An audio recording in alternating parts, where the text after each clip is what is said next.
السلام علیکم ناظرین، آپ دیکھ رہے ہیں قرآن و حدیث میڈیا میں ہوں محمد اویس مرصد۔ مفتی عبدالمغیث حافظہ اللہ تعالیٰ موجود ہیں۔ مفتی صاحب سے قربانی سے ریلیٹڈ ہم کویشچن کریں گے۔ السلام علیکم مفتی صاحب۔ ہمارے ناظرین جو ہے نا وہ کافی لوگ جو ہے وہ قربانی کرتے ہیں بھینس کی یا بھینسے کی، تو کیا یہ ایسا کرنا جائز ہے قرآن و حدیث میں؟ وعلیکم السلام ورحمۃ اللہ وبرکاتہ۔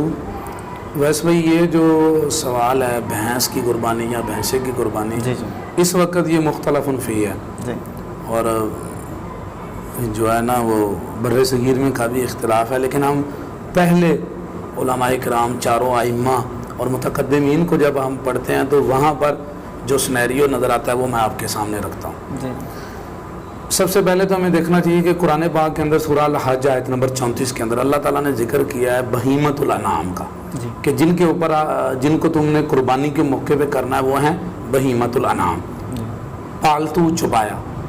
تو پہلی قرآن پاک میں جو دلیل ہے وہ بھی اس کے اوپر لگتی ہے کہ بھینس سے ایک پالتو چھپایا ہے۔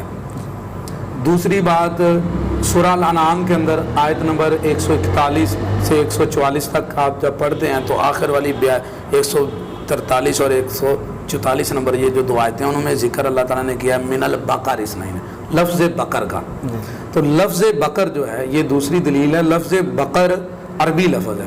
عربی کی جب آپ ڈکشنریوں کو اٹھائیں گے، عربی لغات کو دیکھیں گے، المنجد کو دیکھیں، معجم الوسیط کو دیکھ لیں، تاج العروض کو دیکھ لیں، اور بڑی بڑی عربی کی لغتیں آپ دیکھیں، جو بھی عربی کی لغت آپ دیکھیں گے کسی لغت نے انکار نہیں کیا، بلکہ لغات نے یہ ذکر کیا ہے کہ الجاموس نوع من البقری، کہ یہ جو لفظ بقر ہے یہ بھینس کے اوپر بھی بولا جاتا ہے۔ قرآن میں جو لفظ بقر آیا ہے یہ گائے اور بھینس دونوں کے اوپر بولا جاتا ہے۔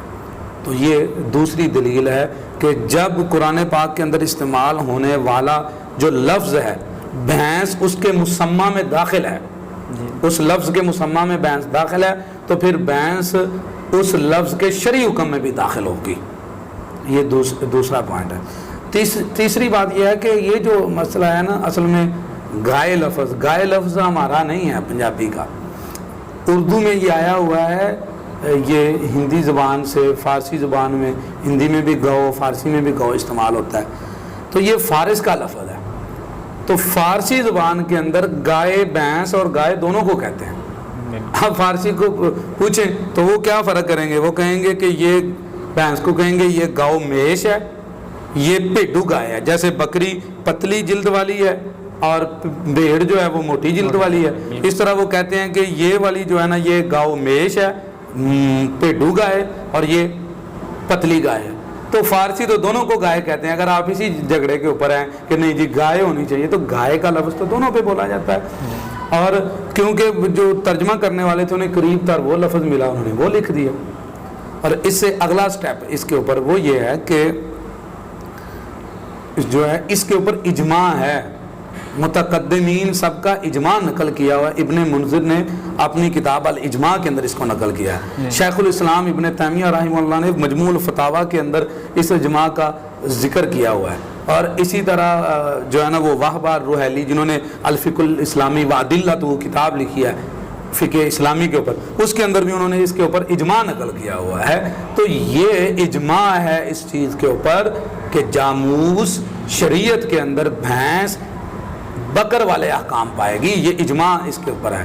اور اس کے بعد اگلی ایک چیز ہے، چاروں ائمہ، امام شافعی، چاروں فقہ چاروں اماموں کی، اس میں فقہ شافعی، فقہ حنبلی، فقہ مالکی اور اسی طرح فقہ جو ہے نا حنفی، چاروں فقوں کی معتبر کتابوں کے اندر یہ بات لکھی ہوئی ہے کہ الجاموس نوع من البقری، بھینس کے شرعی احکام گائے والے ہیں۔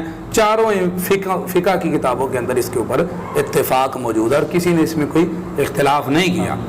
یہاں پر ایک بات سمجھنے والی، لوگ کہتے ہیں یہ اس کی نسل کیسے ہے، نسل کی بات نہیں ہے، یہ گرامر کا مسئلہ ہے، منطق کا مسئلہ ہے۔ جیسے جب ہم بولتے ہیں لفظ جاندار، تو لفظ جاندار جنس ہے، اس کے تحت گھوڑا آئے گا، بکرا آئے گا، اس کے تحت جو ہے نا وہ بکری، اس کے تحت اونٹ، گائے، سارے انسان بھی لفظ جاندار کے نیچے شامل ہے۔ اسی طرح لفظ بکر عربی میں یہ لفظ جنس ہے اور اس کے اندر کئی قسمیں ہیں۔ اب کوئی بندہ یہ کہے کہ دیکھیں یہ تو انسان اور گھوڑا تو ایک جیسے نہیں ہے، تو بالکل ایک جیسے نہیں، انسان اور چیز ہے، گھوڑا اور چیز ہے، لیکن ان کے اوپر ایک لفظ ہے حیوان، جاندار، جو ان سارے لفظوں کو گھیرے ہوئے ہے۔ تو یہ ایک علمی بات ہے، منطق کی بات ہے، لوگ اس کو فوراً اپنے معاشرے میں لے جاتے ہیں، جی یہ جنس کیسے ہے، بھینس گائے کا ملاپ نہیں ہوتا، ان کے بچے پیدا نہیں ہوتے۔ تو یہ ان کو اب جا کے منطق پڑھنی چاہیے، علم حاصل کرنا چاہیے، اس میں ہمارا تو کوئی قصور نہیں ہے نا۔ تو آپ دیکھیں کہ یہ جو بات ہے یہ نوع اور جنس کی بات ہے منطقی اعتبار سے۔ تو جاندار کیا ہے؟ لفظ جنس ہے، اس کے نیچے انسان، گھوڑا، بکری سب شامل ہیں۔ اسی طرح لفظ بکر جنس ہے جس کے نیچے گائے اور بھینس، یہ سب آتے ہیں۔ اور ایک سب سے بڑی چیز، ایک اور دلیل وہ کیا ہے، یہ بڑا نقطہ آپ ذہن کے اندر رکھیں کہ جو زکوٰۃ ہے، زکوٰۃ کے بارے میں آپ ان لوگوں سے پوچھیں کہ بھینس کی زکوٰۃ ہے، وہ کہیں گے ہے، تو انہیں کہیں جو دلیل زکوٰۃ کی ہے نا، بھینس کی زکوٰۃ کی جو دلیل ہے، وہی دلیل بھینس کی قربانی کی بھی۔ اور یہ یاد رکھیں کہ جو بھینس جو ہے زکوٰۃ، وہ تو اسلام کی بنیاد ہے نا، بنیادوں میں شامل ہے، اور قربانی تو اسلام کی بنیاد بھی نہیں ہے۔ تو بنیاد کے اندر آپ ایک چیز کو استعمال کر رہے ہیں اور اوپر جو ہے نا دیواروں میں استعمال نہیں کر رہے، یہ بات ہمیں سمجھ یہی آتی ہے قرآن حدیث کے اصول سے، اور محدثین کا اس کے اوپر اجماع ہے۔